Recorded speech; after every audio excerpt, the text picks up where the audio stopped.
Hey guys, today I'm taking a look at the new McFarlane DC Multiverse Armored Batman from Kingdom Come.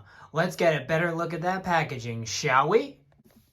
And to get a better look at the packaging, we of course have the DC Multiverse logo right there with the name of the character, which is Armored Batman here. Of course, the figure and contents and stuff like that. We of course have this Armored Batman nameplate right there. DC Multiverse logo right there. The sticker that I guess is going to be on these figures from now on, I guess. McFarlane Toys logo right there. And then this beautiful painting by Alex Ross on the back of the packaging, which I have Kingdom Come. It's one of my favorite alternate futures for DC. And this panel in Kingdom Come is just so cool. It's a splash page of all these different heroes descending onto a battle between Superman and Shazam, and it's so cool. But to get back to the packaging, of course, we have the Armored Batman from Kingdom Come right there. We have the McFarlane Toys social medias. You can follow them on Facebook, Twitter, and Instagram. And then we have, of course, the DC Multiverse logo at the bottom. And then on the side, we have DC Multiverse logo again. McFarlane Toys logo at the bottom right there. And we also have the Armored Batman from the source material, which is Kingdom Come. Then on the top, we have 22 moving parts. McFarlane Toys right there. 12 plus, remember, not a children's toy. And then you flip it onto the back. We have Batman and all the legalese and stuff like that. And then, of course, that barcode for you barcode hunters out there. I know you. I got you. Don't worry. I got you. But, yeah, guys, let's get this fig out of the packaging. And here is the Kingdom Come Batman out of the packaging. And, of course, before we take a look at the figure, we're going to take a look at the things that come with every single figure ever released by the McFarlane line. We of course have the hockey puck, with the DC logo right there, one peg right there, and then of course, we're back to the 4 circles now. I'm not okay with this. 4 circles on the back.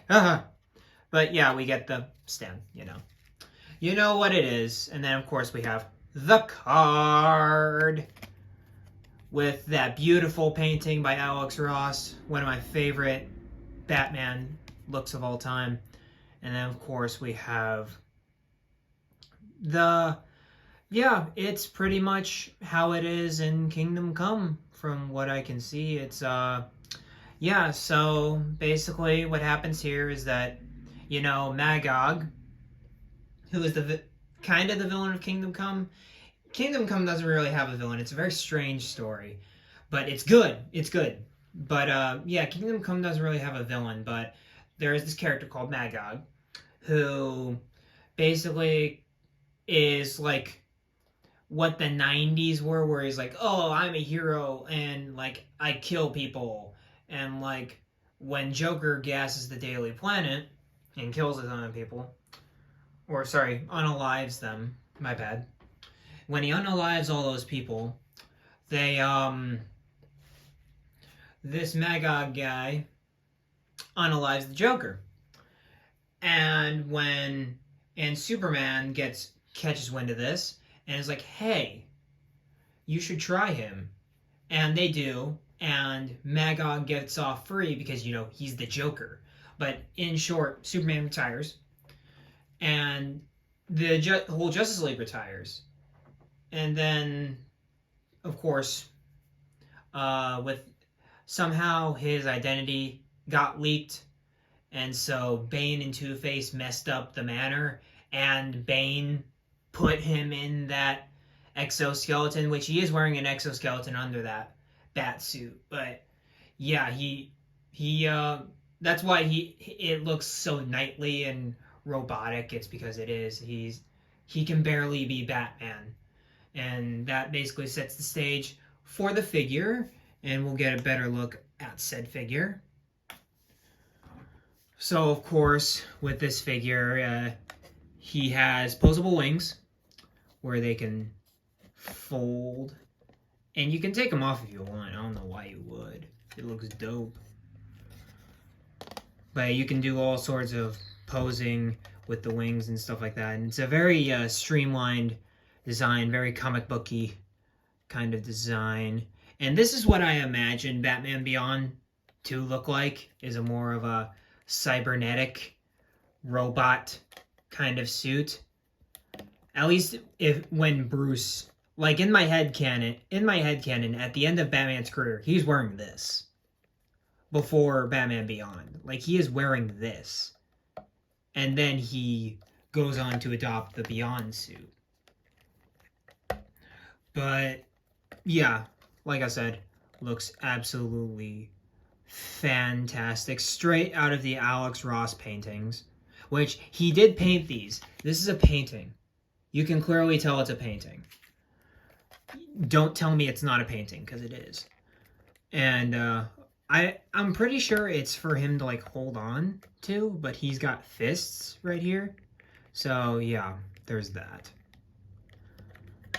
But yeah, you got all of the bionic parts, and he's very knightly. It's the most knightly he's ever been, being the Dark Knight. This is his most knightly. But yeah, there's not much I can say about like the detail portion of the review where I like gush about the detail.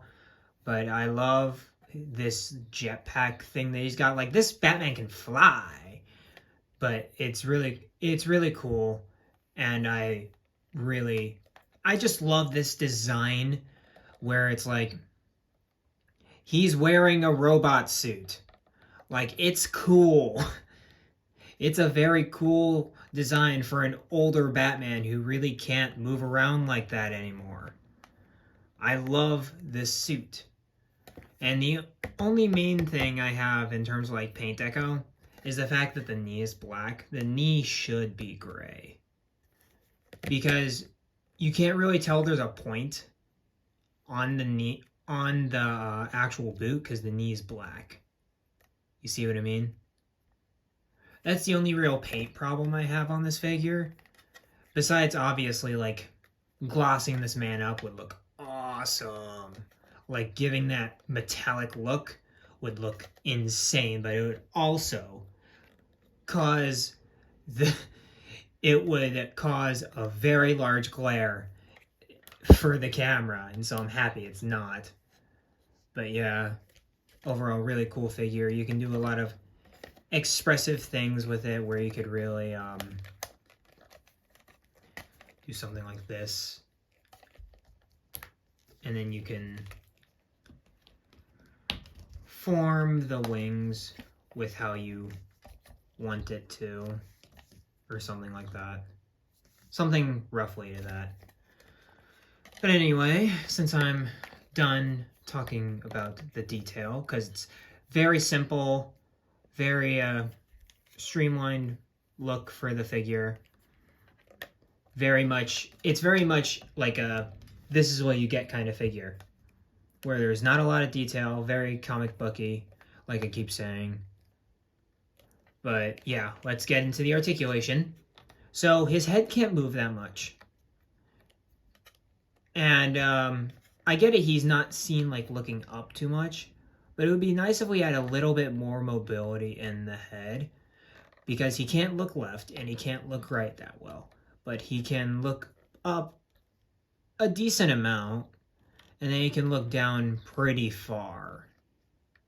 So you can definitely have him like swooping down. Something like that, which potentially could look really cool. Like, that looks awesome. And I know I can do better than that, but for the sake of the review, that's as much as I'll do for now anyway. And then, of course, we have the hinged shoulders right there. And then he does have a butterfly joint, but it's inside. It's the one where it's like you can move it around. but it's not actually like has like the little disc thing that is on other figures. So yeah, it's just a hole where you can just, yeah, make it very proportionate and stuff like that. And then no bicep swivel on this guy, and a single hinged elbow, because of course it's a robot Batman. He's not gonna be that agile. Which, I mean, makes sense that it's single jointed, but I wish it was double jointed, just so you could really put him into some cool moves, you know? It kind of limits the potential for this guy a little, not too much, because, you know, bulkier character. And then, of course, we have the standard McFarlane ball joints where you can choose to have it be a roll of the dice hinge, and then you can also, if I can manage to do it on screen, and then these things are also kind of annoying, as I've come to discover.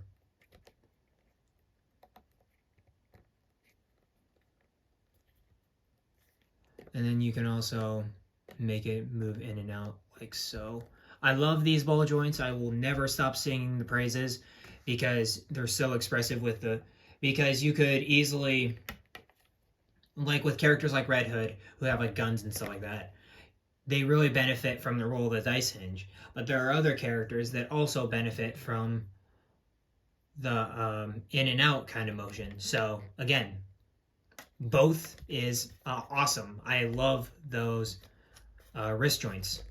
But of course, he has a very expressive diaphragm, very nice diaphragm.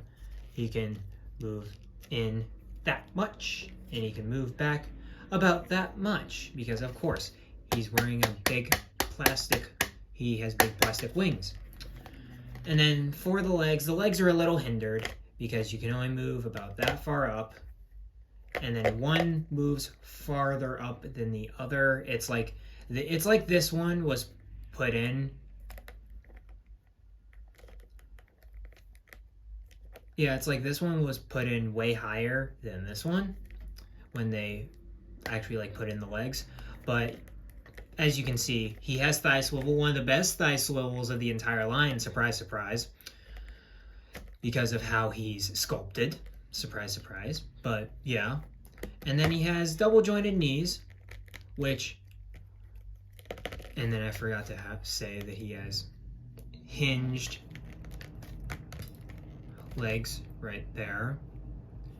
It's a different kind of joint than we're accustomed to, at least from what I can tell. It looks newer, but it could be the same joint and I'm just tripping because of the sculpt, but it looks like a new joint. Again, could be mistaken, don't quote me on that. And then of course you got the thigh swivel, double jointed knees right there, which are nice, but come on. Like, this circumstance is one of the only times I'd actually be okay with a single joint, because you can do what you need to do with this figure with a single joint. And also because of the point, you get this. I don't like this. I never have. When they have pointed boots, don't give double jointed knees. I don't care. Rant over, but yeah, I don't like those at all. And then of course we have the ball jointed ankles right there, which move that far forward, that far down. And then you can also, he has ankle pivot. And then you can't really get in there to rotate it, but I'm pretty sure you can. And then of course he has toe articulation and peg holes at the bottom of the feet for the display base. And here we are with a future Batman comparison.